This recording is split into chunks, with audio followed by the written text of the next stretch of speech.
2022년 4월 5일 선목교회 중고등부 말씀 묵상입니다. 기도로 나아갑니다.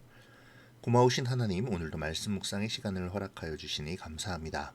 주님, 오늘의 묵상에도 함께하여 주셔서 깨어있는 신앙을 갖도록 도와주세요. 예수님의 이름으로 기도합니다. 아멘. 오늘 말씀은 마가복음 13장 1절에서 13절입니다. 예수님께서 성전을 떠나실 때 한 제자가 예수님께 말했습니다. 선생님, 보십시오. 정말 아름다운 돌이지요? 정말 아름다운 건물이지요? 예수님께서 이 큰 건물을 보느냐? 돌 위에 돌 하나도 남지 않고 완전히 무너질 것이다 라고 말씀하셨습니다. 예수님께서 성전 맞은편 올리브산에서 앉아 계실 때에 베드로, 야고보, 요한과 안드레가 예수님께 조용히 물었습니다. 우리들에게 말씀해 주십시오. 언제 이런 일들이 일어나고 이런 일들이 이루어질 때에 무슨 징조가 있겠습니까? 예수님께서 그들에게 말씀하기 시작하셨습니다. 아무도 너희를 속이지 못하게 조심하여라. 많은 사람들이 내 이름으로 와서 내가 바로 그리스도다 라고 말할 것이다. 그리고 많은 사람들을 속일 것이다. 너희는 전쟁에 대한 소식과 소문을 들을 것이다. 그러나 두려워하지 마라. 이런 일들은 반드시 일어나야 한다. 그러나 끝은 아직 아니다. 민족이 다른 민족과 싸우려고 일어나고 나라가 나라와 싸우려고 일어날 것이다. 여러 곳에서 지진이 일어나고 기근도 있을 것이다. 이런 것들은 출산하는 진통의 시작에 불과하다. 너희는 주의하여라. 사람들이 너희를 법정에 넘길 것이고 너희는 회당에서 매를 맞을 것이다. 너희가 나 때문에 총독들과 임금 앞에 서게 되어 그들에게 증언할 것이다. 그러나 먼저 복음이 모든 민족에게 전해질 것이다. 사람들이 너희를 체포하여 재판에 넘길 때 무엇을 말할까 하고 걱정하지 마라. 그때에 하나님께서 너희에게 주시는 것들을 말하여라. 말하는 것은 너희가 아니라 성령님이시다. 형이 동생을 죽게 내주고 아버지가 자식들을 내주고 자식들이 부모를 거역하여 일어나며 죽게 할 것이다. 내 이름 때문에 너희가 미움을 받을 것이다. 그러나 끝까지 견디는 사람은 구원받을 것이다.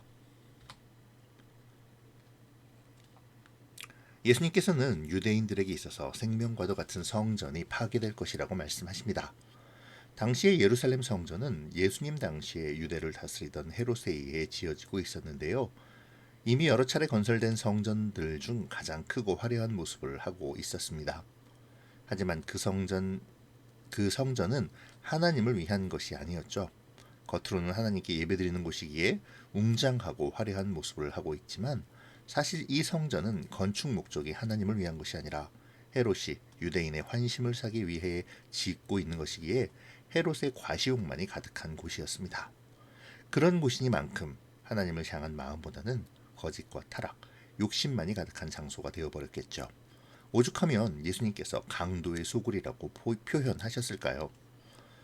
결국 이 성전은 AD 70년 로마의 공격으로 말미암아 완전하게 파괴되고 말았습니다. 예수님의 무서운 예언이 실현된 것이죠. 예수님의 성전이 파괴될 것에 대한 말씀을 들은 제자들은 예수님께 성전의 파괴가 언제 일어날 것인지를 묻는데요. 사실 성전의 파괴는 이전에도 일어난 일들이었습니다. 솔로몬 때 지어진 성전은 바벨론에 의해 완전하게 파괴되었고 이후 에스라와 수룹바벨에 의해 재건된 성전 역시 격동의 세월을 겪으며 약탈되고 침공을 당한 사례들이 있었죠.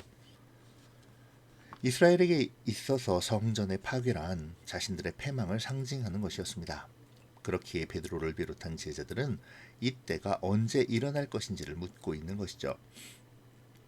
이에 대해 예수님은 마지막 때의 징조를 알려주십니다. 그런데 여기에 앞서 예수님은 조심하고 주의하라는 말씀을 먼저 하시는데요. 예수님께서 조심하라고 또 주의하라고 말씀하시는 이유는 속지 않기 위해서입니다. 누군가 예수님의 이름을 빙자해서 멸망을 이야기하며 사람들로 자신을 따르게 하겠지만 그때가 끝이 아니라는 것이죠. 전쟁의 소리가 들리고 지진과 기근이 있기에 사람들은 불안해합니다.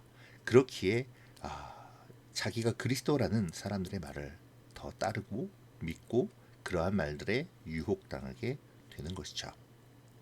하지만 예수님은 그 역시 끝을 향해 가는 것이지 아직 끝이 아니라고 말씀하시죠. 결정적으로 주님은 예수님을 믿기 때문에 미움을 받고 죽음을 당하게 될 것이라고 말씀하십니다. 그럼에도 불구하고 그 끝이 두렵지 않은 이유가 있죠. 바로 끝까지 견디는 사람에게 구원이 있다는 예수님의 말씀이 있기 때문입니다. 이 모든 일들, 끝날에 나타날 마지막에 징조에 나타날 모든 일들이 두렵고 떨리는 일들이지만 그럼에도 불구하고 우리는 구원이 있기 때문에 끝까지 견딜 수 있고 또 두렵지 않을 수 있는 것입니다. 오늘 예수님은 겉으로는 화려하고 웅장했지만 속으로는 하나님이 아닌 자신들의 욕망을 채우기에 급급한 성전 지도자들의 모습과 유대인들의 모습을 비판하시며 그들이 믿는 성전이 파괴될 것을 말씀하셨습니다. 이 부분은 우리에게 매우 중요한 문제인데요.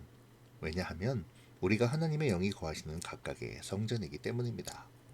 우리가 예수님을 믿고 하나님을 따른다 하면서도 우리 안에 하나님의 영이 거하시지 못하도록 한다면 우리 역시 예수님께서 파괴를 선언하신 성전과 다름없이 멸망의 길로 가게 될 것이기 때문이죠. 이 시간 말씀을 생각하며 우리를 돌아봅시다. 우리의 안에는 누가 살고 있습니까? 성령의 인도하심이, 믿음의 길을 제시하는 성령의 음성이 있습니까?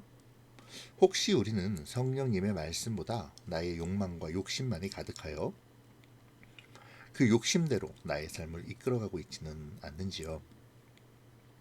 겉으로는 신앙의 모습으로 포장하지만 속으로는 악한 생각뿐인 우리의 모습이 있다면 그 모습을 주님 앞에 회개하고 나의 삶을 수정하기 위한 기도를 이 시간 드리기 바랍니다. 오늘 주님은 성전의 파괴의 때, 곧 멸망의 때를 말씀하시는데요. 그 마지막 때의 모습은 전쟁이 일어나고 기근과 지진이 나타나며 어떤 사람들이 자신이 그리스도라고 말하며 사람들을 미혹하는 일이 생겨남과 같죠. 마치 오늘날 우리가 살아가는 세상과도 같습니다. 하지만 주님은 이러한 징조가 마지막 때가 가까워지고 있다는 것이 아직 끝은 아니라고 말씀하십니다. 복음이 모든 곳에 전파된 후에야 그의 끝은 이루어지겠죠. 하지만 진짜 문제는 그 일들이 우리에게 고난으로 다가온다는 것입니다. 사람들이 우리를 미워하고 우리를 핍박하며 죽이려 할 것이라고 말씀하시죠. 정말 그렇다면 참 어렵고 힘든 일이 될 것입니다. 하지만 그럼에도 주님은 그 모든 것이 끝난 후에 끝까지 견디는 사람은 구원을 얻을 것임을 말씀하시며 최후의 승리가 우리에게 있음을 알려주시죠. 예수님께서 그러하셨듯이 우리 역시 어려움을 딛고 죽음에서 생명으로 옮겨져 영원한 생명과 기쁨, 평화를 누리게 될 것입니다. 그렇기에 우리는 마지막을 두려워하지 않죠. 마지막 때가 다가올수록 우리의 신앙을 다지며 주님을 의지할 뿐입니다. 사랑하는 친구들, 현재의 모습을 보면 종말이 가까워 오는 듯 느껴집니다. 실제로 종말이 가까이 오는지도 모르죠. 하지만 우리는 두려움이 아니라 경각심을 가져야 합니다. 주님의 말씀하신 대로 주의하고 조심하며 우리의 신앙을 더욱 두텁게 가져야 하죠. 말씀과 기도로 주님과 교제를 더욱 튼실히 이어가야 합니다. 그리고 우리에게 주어질 최후의 승리를 바라보며 타협하지 않는 신앙을 만들어가야 하죠. 오늘 이 시간 우리의 신앙이 더욱 굳건해지기를 기도합시다. 주의하며 조심하여 미혹되지 않기를, 더욱 주님 앞으로 나아가기를 위해 간구하는 우리가 되기를 바랍니다. 기도로 마칠게요. 좋으신 하나님, 오늘 말씀을 통해 마지막 때에 있어질 일들을 보았습니다. 마치 우리가 살아가는 오늘날과도 같음에 우리가 마지막 종말의 때를 살아감을 느낍니다. 주님, 이러한 때를 살아가지만 우리가 소망을 잃지 않게 도와주시고 우리에게 주어진 주의 백성으로서의 삶을 살아감으로 마지막 승리를 얻고 주님의 영광에 참여하는 소망을 갖도록 인도하여 주세요. 하루하루의 삶이 주님에게서 떠나지 않는 삶이 되도록 도와주시기를 바라오며 예수님의 이름으로 기도합니다. 아멘. 사랑하고 축복합니다.